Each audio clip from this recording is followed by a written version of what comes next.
আমাদের বর্তমান সভাপতির কাছে আমাদের দর্শক যারা আমাদের দুইটা অনুরোধ থাকবে ওনার কাছে।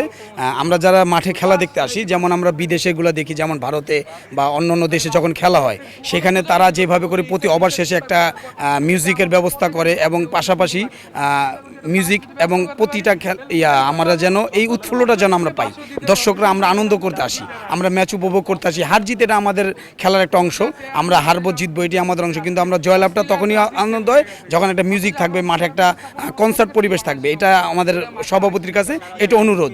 এবং আমাদের জাইন স্ক্রিনটা অনেক ছোট, বিশেষ করে আমাদের জাইন স্ক্রিনটা যদি একটু বড় হতো সাধারণ দর্শকদের জন্য একটু অন্যরকম ফিলিংস হতো। এই আর কি আমাদের সভাপতি সাহেবের কাছে বিশেষ অনুরোধ। আসলে 21 বছর পর আমরা অস্ট্রেলিয়াকে ওয়ানডে হারাচ্ছি, এটা অনেক বড় একটা আনন্দ এবং অনেক বড় অ্যাচিভমেন্ট।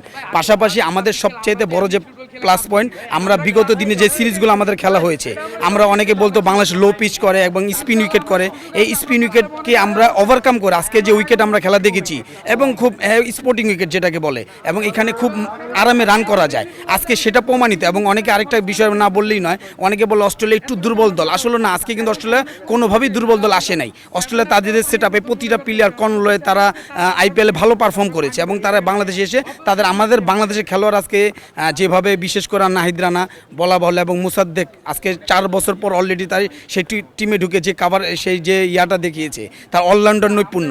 আমরা মনে হয় বাংলাদেশে নতুন সাকিবের আবির্ভাব আমরা হয় মেহেদি মিরাজ অথবা মুসাদ্দেক থেকে পাবো ইনশাল্লাহ, এটা আমাদের দৃঢ় বিশ্বাস।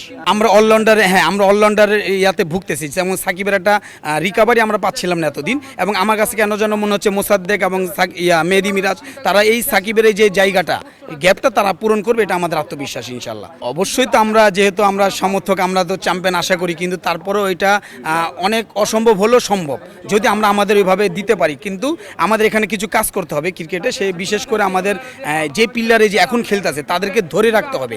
এই স্কোরটা আমাদের আপ ডাউন করা চলবে না, যে আজকে ও খেললো কালকেও খেললো না। একটা বেস্ট 11, একটা 11 জন 15 জনের যে স্কোর, এটাকে ক্যারি করে আমরা একটা বছর যদি নিতে পারি, এবং আশা করি ওয়ার্ল্ড কাপে আমরা ভালো একটা পারফর্ম করবো, ভালো একটা অবস্থানে যেতে পারবো ইনশাল্লাহ।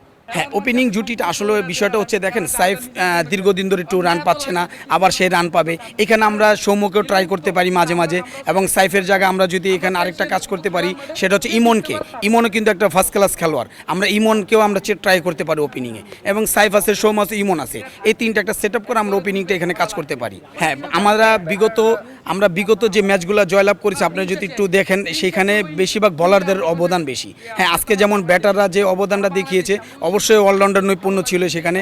এবং প্রথম দিকে যে শান্ত আমাদের ফার্স্ট ক্লাস শান্ত, এবং আমাদের যে তানজিদ তামিম, সে যে তারা যে ওপেনিং স্টার্টটা এনে দিয়েছে ওয়ান ডাউন থেকে, এটা একটা ভালো সাইড। এবং আমরা বলবো ব্যাটসম্যান ওপেনিং সাইডটা একটু স্ট্রং হলে আল্লাহ তবে হবে, আশা করি, আমরা আশাবাদী ইনশাল্লাহ হবে। হ্যাঁ, এটা আমাদের একটা হাতছানি, সামনে ইনশাল্লাহ আগামী শুক্রবারই সম্ভবত আমাদের নেক্সট ওডিআই। তা আমরা আশা করবো সেকেন্ড ওডিও আমরা সেম ধারাবাহিকতা ধরে রাখতে হবে। এবং সবচেয়ে বড় বিষয়, অস্ট্রেলিয়াকে কোনোভাবে দুর্বল ভাবা যাবে না। অস্ট্রেলিয়া কিন্তু ঘুরে দাঁড়ানো দল, এবং তারা শেষের দিকে যে ফিনিশিংটা দিচ্ছিল খুব একটা ভয়ের ছিল। তবু আমরা আশা করব যে আমাদের এই ধারাটা ধরে রাখার জন্য, এবং প্লেয়াররা যাতে এই একটা জয়ে যেন আমরা আকাশ উড়ে না যাই, এটা আমাদের সবচেয়ে বড় যে। এবং এটা আমি বলবো, আপনার মিডিয়ার ব্যক্তিত্ব আছেন, মিডিয়াদেরও কিছুটা হলো আমাদের একটা আছে যে আমরা একটা প্লেয়ার আজকে ভালো খেললে তাকে আমরা আকাশ উড়িয়ে দিই না, আমরা এটা নাথিং, আমরা এটা কন্টিনিউ প্রসেস। প্রতিদিন আমাদেরকে পারফর্ম করতে হবে, শুধু একদিন করলেই থেমে যেগুলো হবে না, প্রতিদিন পারফর্ম করলে আমরা আগে বাড়তে পারবো ইনশাল্লাহ।